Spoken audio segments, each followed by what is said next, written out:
Do you think time heals all wounds, or some never close?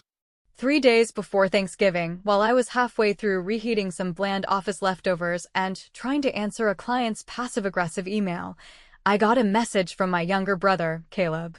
It was short. It was cold. And it hit like a slap in the damn face. It read, word for word, "Hey, so listen, maybe skip this year. Mom says your presence kind of upsets Jessica." I read it 3 times.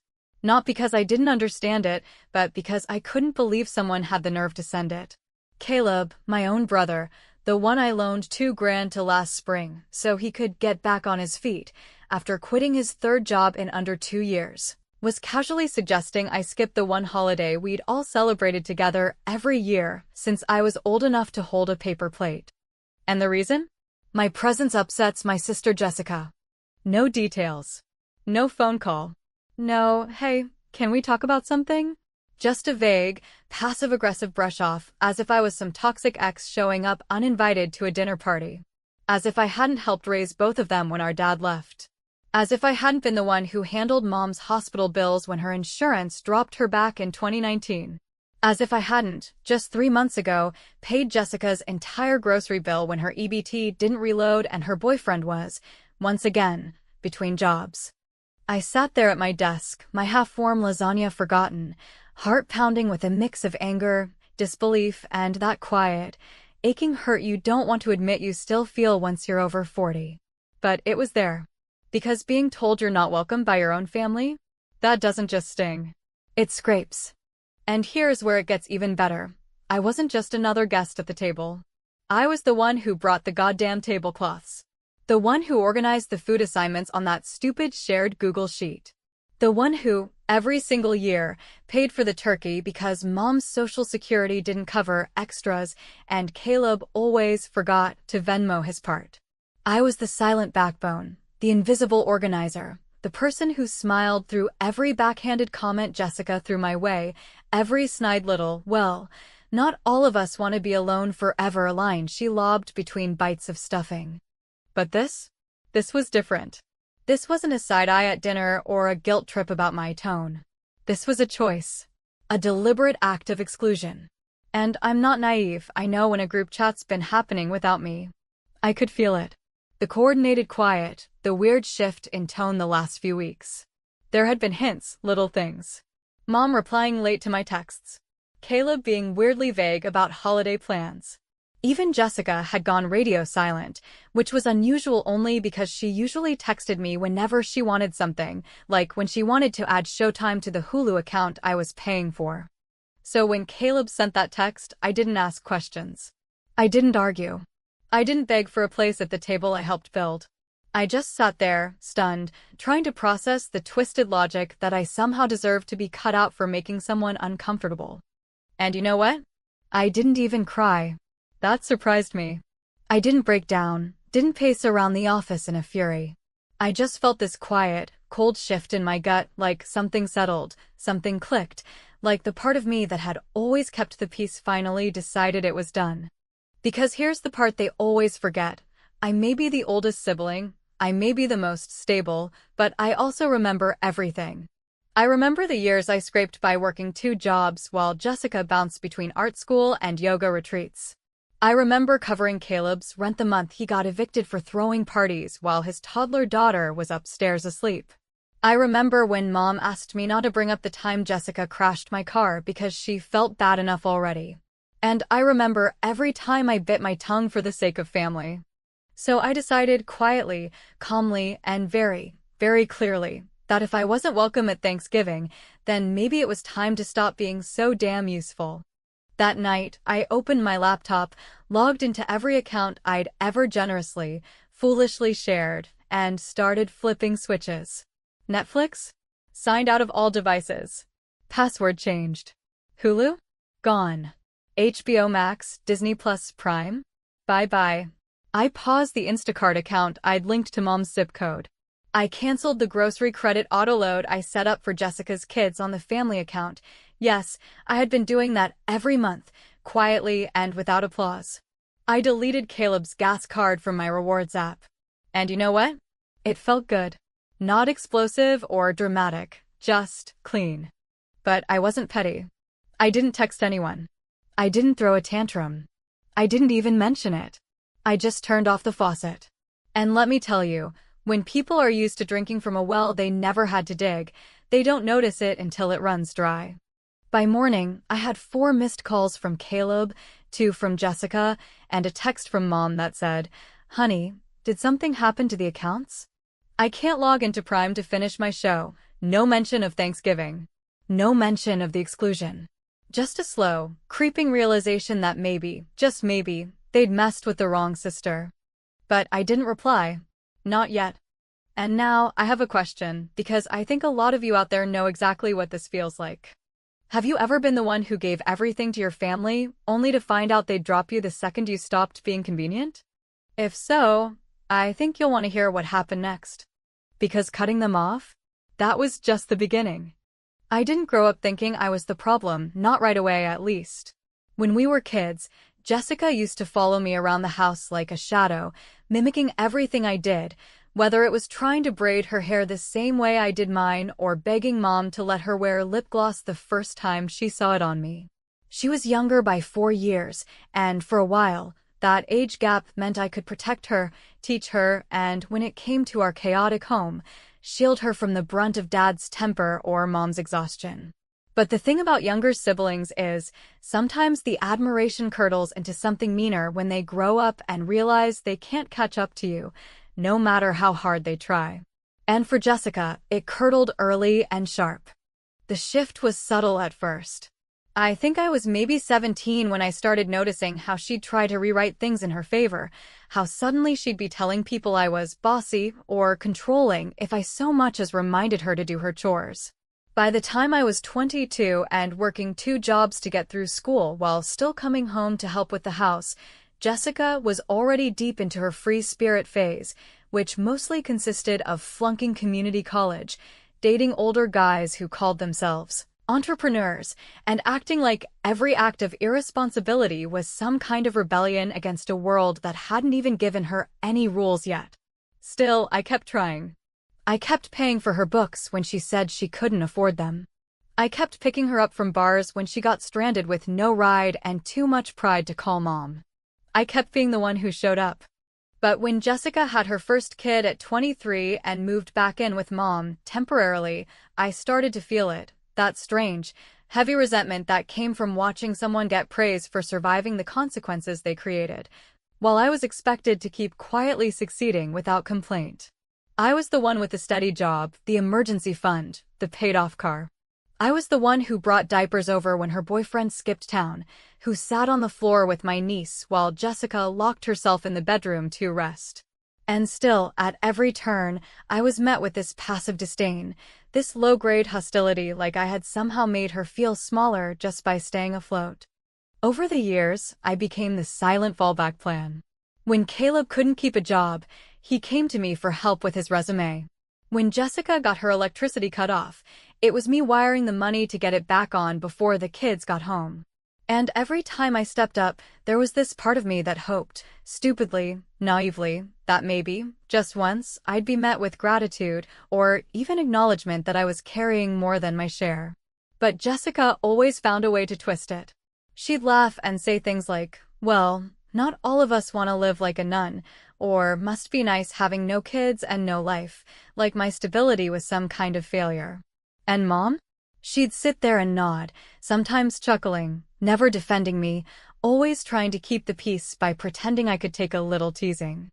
What they all failed to notice, or maybe refused to see, was that every favor, every handout, every silent moment I swallowed when I should have spoken up, was chipping away at something inside me. And by the time that Thanksgiving text came through, that something had finally cracked open. It wasn't just about being excluded from a dinner. It was about a lifetime of being made to feel like my worth was only measured by how useful I was. It was about watching my sister, the same sister who once told her boyfriend that I was emotionally cold because I didn't cry at weddings, get to paint herself as the victim while I was cast as some intimidating, joyless figure who ruined the mood just by existing. You see, Jessica has always been the one who knew how to spin a story, especially if it made her look like the wounded bird. And my family, hungry for simplicity, always preferred that version over the complicated truth that maybe, just maybe, she wasn't the saint she pretended to be. I never once demanded recognition for what I gave. But I also never thought they'd turn on me so easily, so casually, and with such certainty that I'd stay silent, because I always had before. And that silence? That was my fault. I'd allowed them to believe that my absence wouldn't make a difference, that my patience was infinite, that my love for them would always look like sacrifice. I'd been the quiet worker in the background of every crisis, the fixer, the funder, the one they could count on to absorb the messes they made without ever throwing a single one back in their face. So when I turned off those subscriptions, canceled the grocery credit, and pulled the plug on every unspoken favor I had quietly been funding, I wasn't just taking back my money. I was taking back my dignity, my boundaries, my right to exist in that family as more than a resource. I was finally saying the thing I should have screamed years ago. You don't get to treat me like nothing just because I never made you pay for everything I did. What hit me the hardest wasn't the exclusion, it was the realization that they expected me to be fine with it, that they thought I'd come crawling back out of guilt, desperate to be part of a family that never once paused to ask how I was doing. So when the apology texts started trickling in, I didn't feel vindicated. I felt tired. Because apologies are cheap when they come after the fallout, when people realize the machine doesn't run without the invisible parts they took for granted. They weren't sorry for how they treated me. They were sorry for the consequences.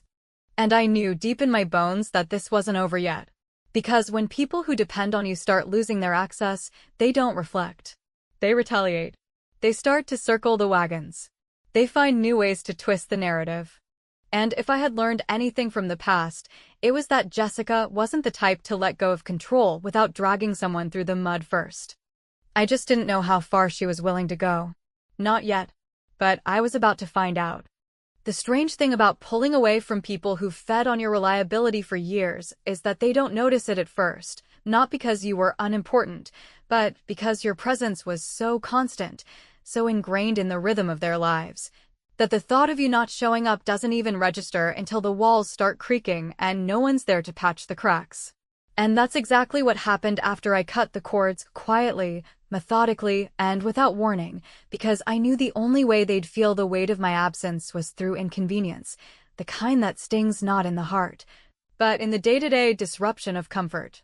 The first email came from Netflix, a notification that someone in Louisville, Kentucky, was trying to log in with an incorrect password. That would have been Jessica. Her boyfriend was from Louisville. He always insisted on using my account to watch crime documentaries, even though he swore he hated corporate media. The second came from Instacart, a passive little notice that the recurring grocery delivery to Mom's address had failed due to payment cancellation. And the third wasn't digital at all. It was a voicemail from Caleb, left at 2 a.m, half slurred, half angry, asking if I had messed up the gas card because now he couldn't fill his tank and his girlfriend was stranded at work. I didn't respond. I didn't need to. The silence was already making its point.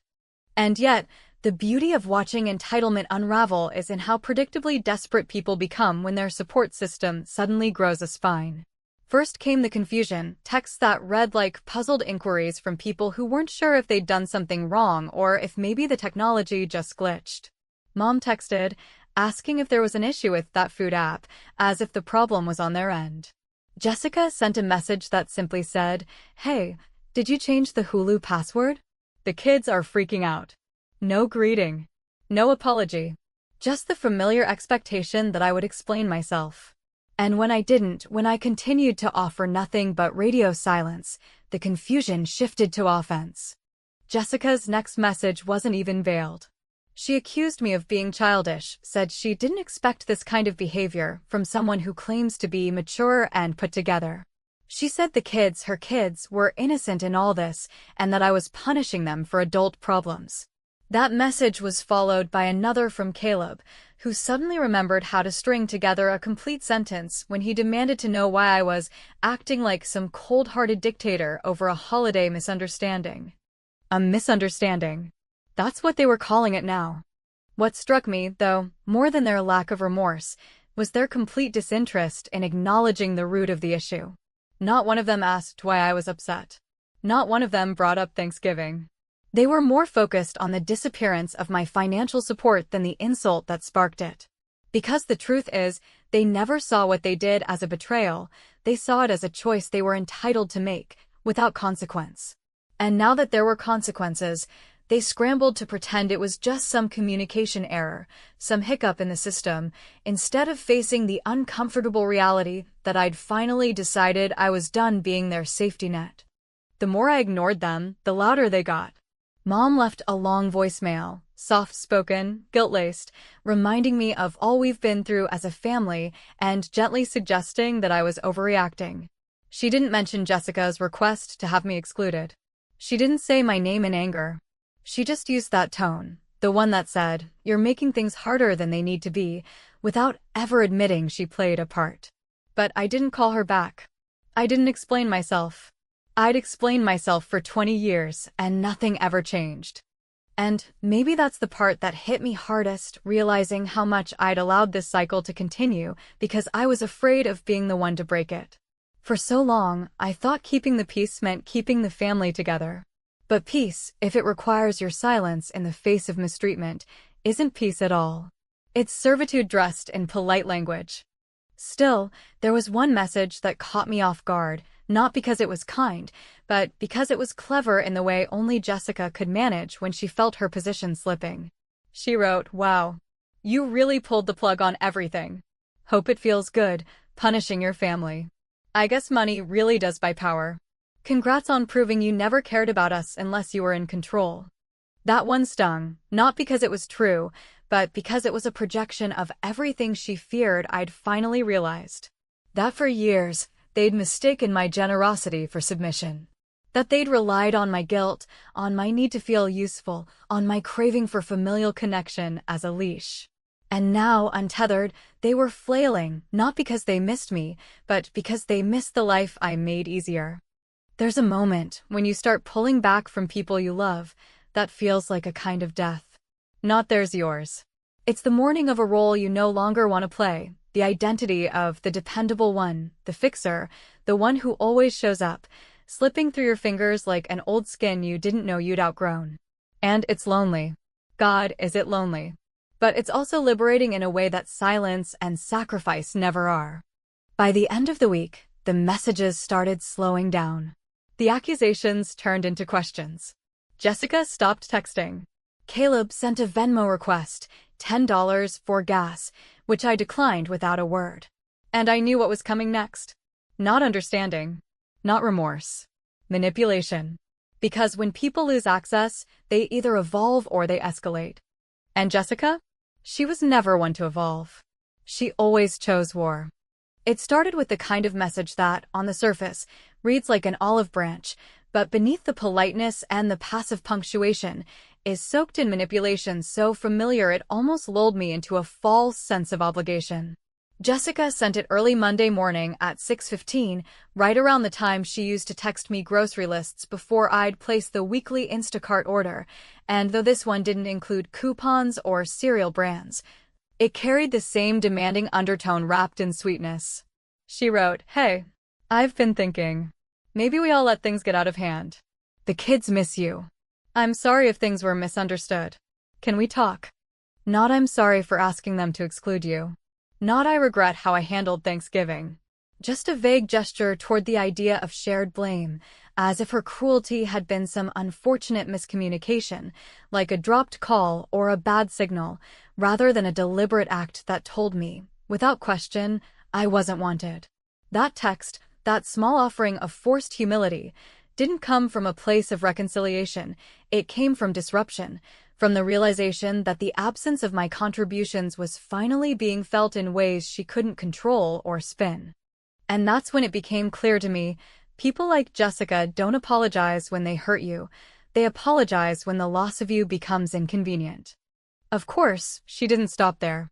The next day came another message, this time shorter, more brittle, as if my silence was beginning to scratch at her nerves. "I don't get why you're being so dramatic. You said family meant everything. Guess that was only when we needed something. I read that line 5 times, letting each word sink in like tiny needles. The audacity of it wasn't even surprising, it was exhausting. Because I'd been bending over backward for these people for so long that my refusal to do it just once, just this one time, now looked like betrayal in their eyes. But it wasn't just Jessica anymore. The ripple was expanding.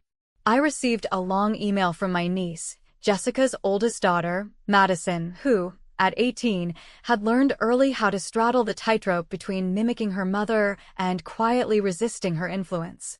Her message was careful, apologetic in tone, and surprisingly sincere, though I could feel the tug of loyalty wrapped between her lines.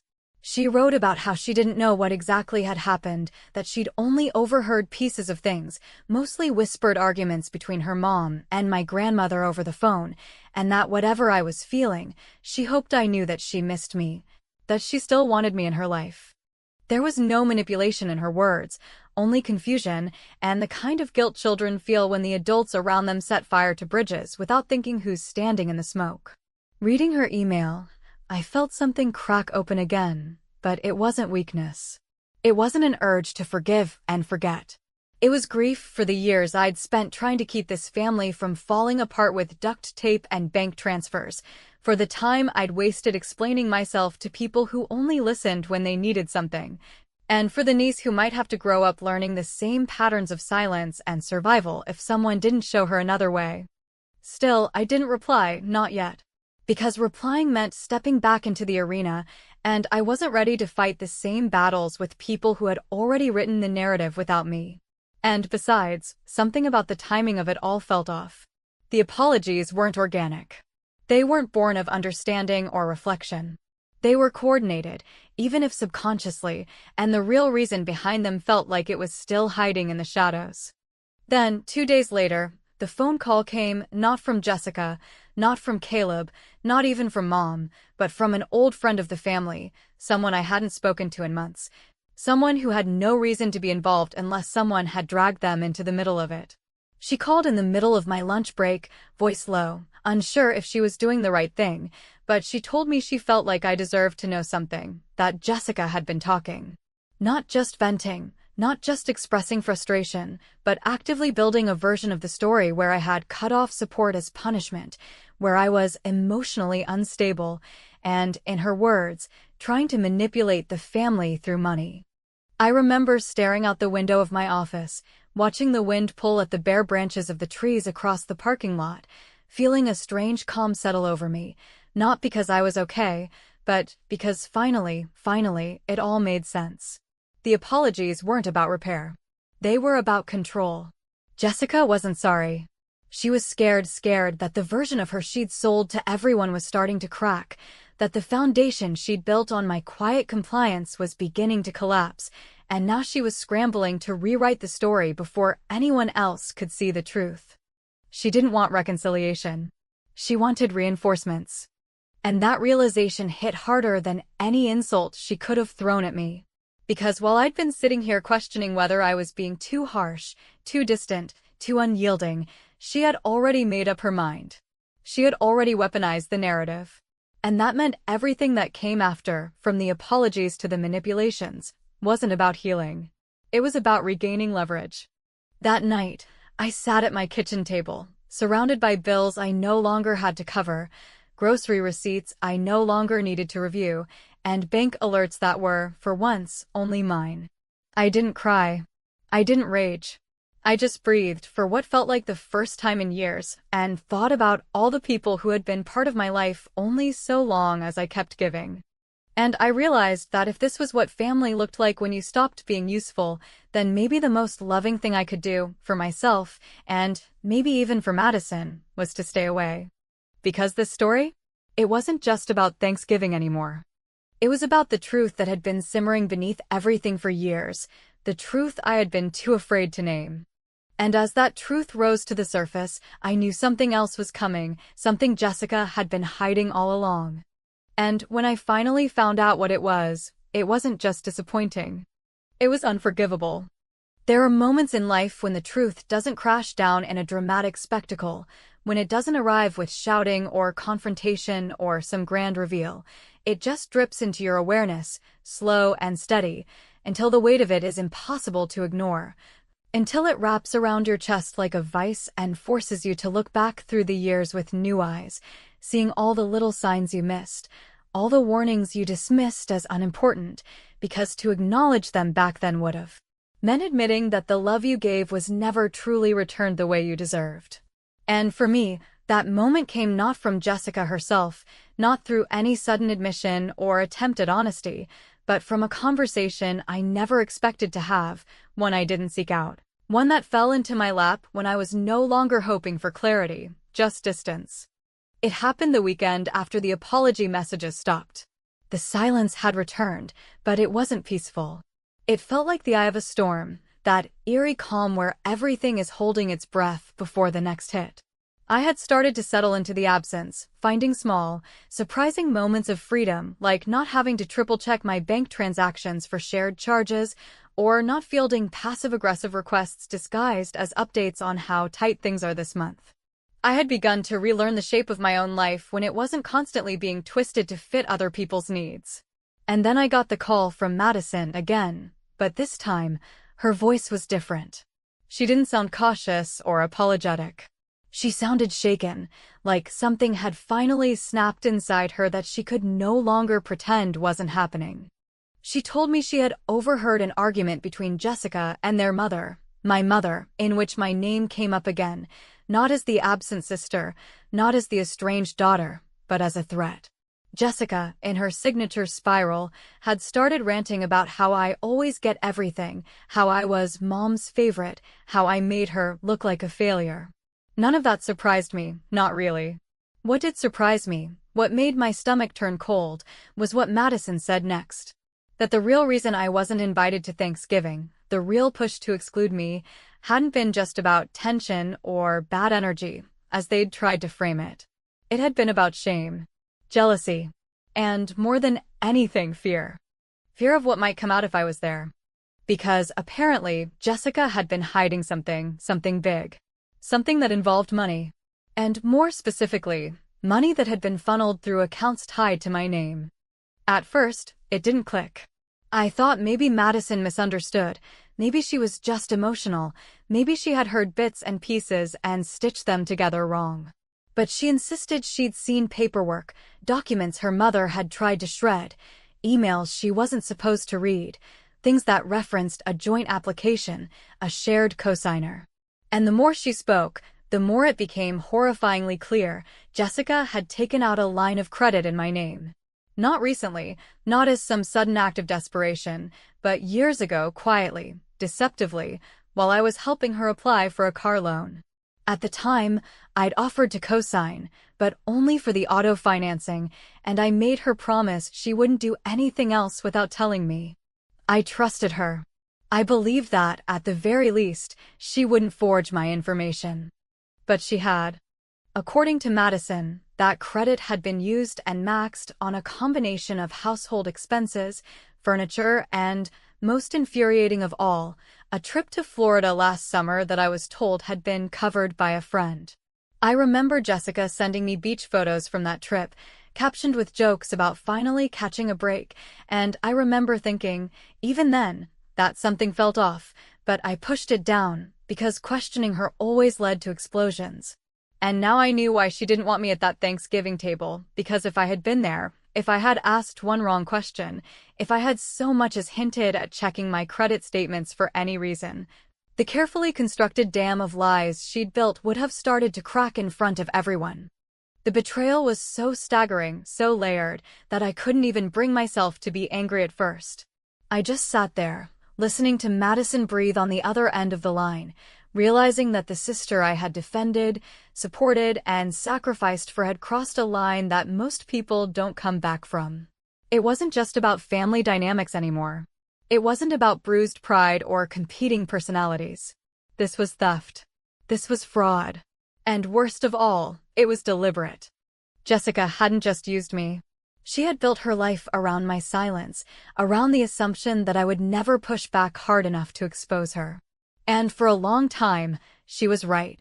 I didn't. I avoided conflict. I swallowed insults. I made excuses for her behavior.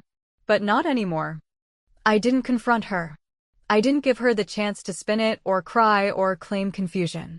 I went straight to my bank, pulled my credit reports, and there it was right there in black and white. The account, the balance, the application date. My name, my information, her spending. And at that moment, everything inside me hardened, not out of vengeance, but out of clarity. Because once someone weaponizes your love for them, once they look you in the eye while stealing from you and still call you selfish when you say no, that's not family. That's a parasite. I filed the fraud report. I flagged the account. I froze everything she might still have access to. And I did it without a word to her because I finally understood that confrontation was what she wanted. She wanted the stage, the drama, the opportunity to cry and scream and turn the story into another tale of how I overreacted. I wasn't going to give her that satisfaction. Instead, I moved in silence. And now, almost every morning, I wake up to some variation of regret. A text from Caleb saying we should all just sit down and talk. An email from Mom with half apologies laced in scripture and nostalgia. Another message from Jessica pretending she's confused, acting as if she's the one being abandoned. But I don't answer. Not because I'm cold. Not because I don't care.